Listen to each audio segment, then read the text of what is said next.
ಯುಪಿಯಲ್ಲಿ crude oil ಸಿಕ್ಕಿದೆ. ONGC ಅವರು ಇಲ್ಲಿ ಸರ್ವೆ ಮಾಡಿ ಕನ್ಫರ್ಮ್ ಮಾಡಿದ್ದಾರೆ 3000 ಮೀಟರ್ ಅಂಡರ್ ಗ್ರೌಂಡ್ ಅಲ್ಲಿ ಕ್ರೂಡ್ ಆಯಿಲ್ ಇದೆ ಅಂತ. ಆದ್ರೆ ಇಷ್ಟು ಡೀಪ್ ಇಂದ ಎಣ್ಣೆ ತೆಗೆಯೋದು ಅಷ್ಟು ಈಸಿ ಕೆಲಸ ಅಲ್ಲ. ತುಂಬಾ ಅಡ್ವಾನ್ಸ್ಡ್ ಎಕ್ವಿಪ್ಮೆಂಟ್ಸ್ ಗಳು ಬೇಕಾಗುತ್ತೆ. ಈ ಆಯಿಲ್ ಸಿಕ್ಕಿರೋದು famous freedom fighter Chittu Pandey ಅವ್ರ ಲ್ಯಾಂಡ್ ಅಲ್ಲಿ.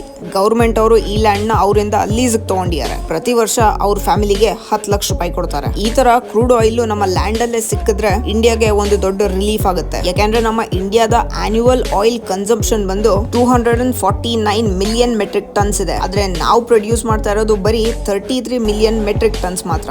ಸೊ 87% ಅಷ್ಟು ನಾವು ಈಚೆಯಿಂದ ಇಂಪೋರ್ಟ್ ಮಾಡಿಸ್ತಾ ಇದೀವಿ. ಇದರಿಂದ ಪ್ರತಿ ವರ್ಷ ಇಂಡಿಯಾ $100 ಬಿಲಿಯನ್ ಖರ್ಚು ಮಾಡುತ್ತೆ ಆಯಿಲ್ ನ ತರ್ಸಕ್ಕೆ. ನಮ್ಮ ಇಂಡಿಯಾ ಅಲ್ಲಿ ಬರೀ 4-5 ಕಡೆ ಆಯಿಲ್ ಎಕ್ಸ್ಟ್ರಾಕ್ಟ್ ಮಾಡ್ತಾರೆ. ಆಯಿಲ್ ಎಲ್ಲಿ ಸಿಗುತ್ತೆ ಅಂತ ಕಂಡುಹಿಡಿಯೋದು ತುಂಬಾ ಖರ್ಚಿನ ಕೆಲಸ. ನಮ್ಮ ಇಂಡಿಯಾ ಅಲ್ಲಿ ಯಾರೂ ಆ ರಿಸ್ಕ್ ತಗೊಳಕ್ಕೆ ರೆಡಿ ಇಲ್ಲ. ಅಷ್ಟು ಖರ್ಚು ಮಾಡಿ ಆಯಿಲ್ ಸಿಕ್ಕರೆ ಸಿಕ್ತು, ಇಲ್ಲ ಅಂದ್ರಿಲ್ಲ. ಆದ್ರೆ ಇಲ್ಲಿ ಜಾಕ್ಪಾಟ್ ಹೊಡೆದಿರೋದು ಯುಪಿಯ ಬಲಿಯಾ ಹಳ್ಳಿ ಜನರು.